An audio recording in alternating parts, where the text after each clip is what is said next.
एक बायको आणि एक आई म्हणून त्यांना जे काही वाटतंय ते योग्य आहे, साहजिक आहे. पण हेच सगळं जर त्यांच्या बाबतीत घडलं असतं तर त्यांनी काय केलं असतं ह्याचाही विचार त्यांनी करायला हवा. असो, तुम्ही नैवेद्य दाखवून घ्या, म्हणजे मग आपण जेवण आटपून घेऊ. दुपारी सगळी लोक यायला लागतील. हां,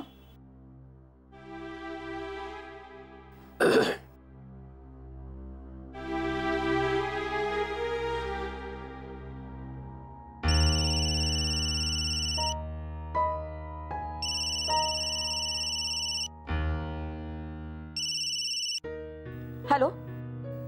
काय ग, इतका वेळ? काय चाललंय? आईपणाची प्रॅक्टिस. काय? कसली प्रॅक्टिस? अरे प्रॅक्टिस म्हणजे आता मी वैदेहीचा विचार करत होते. तिला आता बाळ होणार आहे ना, मग आपण त्याच्याशी कसं खेळायचं या सगळ्याची प्रॅक्टिस करत होते. हो, मग? अरे मग म्हणजे ते बाळ कसं असेल, म्हणजे कोणासारखं दिसत असेल, आपल्या वैदेही सारखं की मानस सारखं की. शाल्मली, इतका विचार करू नकोस. त्यापेक्षा वैदेहीला भेट ना. मी भेटणारच आहे. तुझं काय आहे? हे माझं काय काय? आज दोघांनी एकत्र गणपतीला जायचं ठरलंय ना त्यांच्या घरी. अच्छा, ठरलंय का?